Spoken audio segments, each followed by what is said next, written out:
ओम शांति। 5/1/1977 की अव्यक्त मुरली। हेडिंग है त्यागी और तपस्वी बच्चे सदा पास हैं। ज्ञान सूर्य शिव बाबा नैन मुलाकात करते हुए अपने नूरे रत्नों से बोले, आज नैनों में समाये हुए बच्चों से नैन मिलन कर रहे हैं। ऐसे बच्चों की दृष्टि में बाप दादा और ब्राह्मण ही हैं और ये ही उनकी सृष्टि है। वे और कुछ भी देखते हुए देखते नहीं हैं, क्योंकि बाप के लव में सदा लवलीन रहते हैं। सदा बाप के गुणों अर्थात ज्ञान, सुख, आनंद के सागर में समाये हुए रहते हैं। ऐसे बच्चों को बाप दादा भी देख देख हर्षित होते हैं, चाहे शरीर से कितना भी दूर हो। लेकिन ऐसे बच्चों का बाप के पास समीप से समीप स्थान सदा के लिए फिक्स है। वह कौन सा स्थान है जानते हो? जो अति प्रिय वस्तु होती है वह समीप स्थान पर होती है। वह स्थान है एक नैन और दूसरा दिल। तो दिल में समाने वाले श्रेष्ठ हैं या नैनों में समाने वाले श्रेष्ठ हैं? दोनों में नंबर 1 कौन? दोनों का महत्व एक है या अलग अलग? जो समझते हैं दोनों का महत्व एक है, अथवा जो दिल में होते सो नैनों में होते हैं, वे हाथ उठाओ। जो समझते हैं कि दोनों का महत्व अलग अलग है, नैनों में समाने वाले अलग, दिल में समाने वाले अलग, वे हाथ उठाओ। एक होते हुए भी अलग अलग महत्व है, इसलिए दोनों ही ठीक हैं। जब इतने त्यागी और तपस्वी बच्चे अपनी अनेक धर्मों और अपनी देह के धर्म के कर्म में हर एक रस्म का त्याग कर बाप दादा की याद की तपस्या में लगे हुए हैं, ऐसे त्यागी और तपस्वी बच्चों को फेल कैसे कर सकते हैं? इसलिए सदा पास हैं।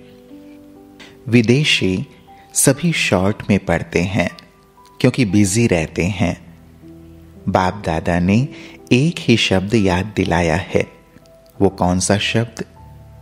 एक ही शब्द है, पास होना है, पास रहना है, और जो कुछ बीत जाता है वह पास हो गया। एक शब्द के 3 अर्थ हैं। ये ही शॉर्टकट हो जाएगा और पास विद ऑनर होना है। लेकिन इस अर्थ में स्थित होने के लिए सदैव बाप समान समाने की शक्ति और बाप समान बनाने की शक्ति दोनों भरने की आवश्यकता है। क्योंकि बाप समान बनने के लिए जब सेवा के स्टेज पर आते हो तो अनेक प्रकार की बातें सामने आती हैं। उन बातों को समाने की शक्ति के आधार से मास्टर सागर बन जाते हो और औरों को भी बाप समान बना सकते हो। समाना अर्थात संकल्प रूप में भी किसी भी व्यक्त बातों और भाव का आंशिक रूप समाया हुआ ना हो।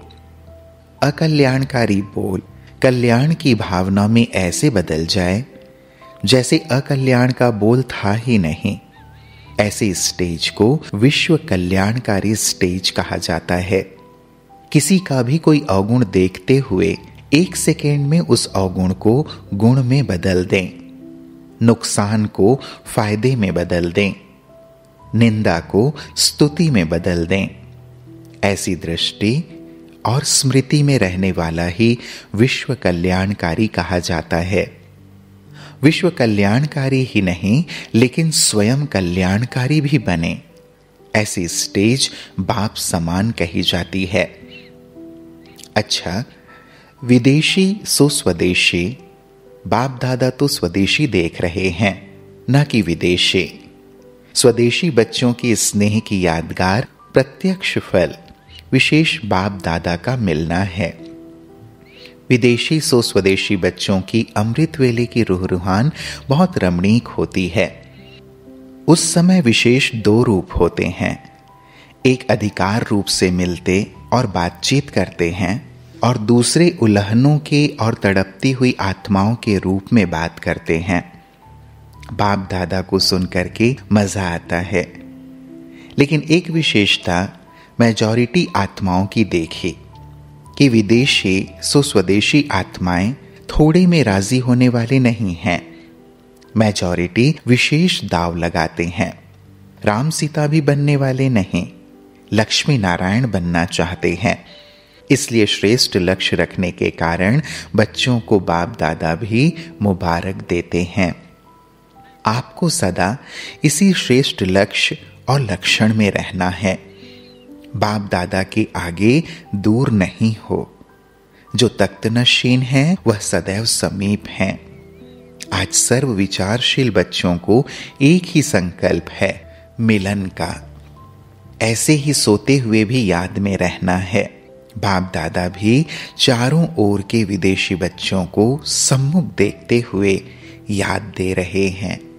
श्रेष्ठ लक्ष्य रखने वाले, खुशी खुशी से बाप से सौदा करने वाले, बाप और सेवा में सदा मगन रहने वाले, लास्ट सोफास्ट स्नेही सहयोगी आत्माओं को, बाप को भी आप समान व्यक्त रूप बनाने वाले, कल्प पहले वाले चमकते हुए सितारों प्रति बाप दादा का याद प्यार और नमस्ते।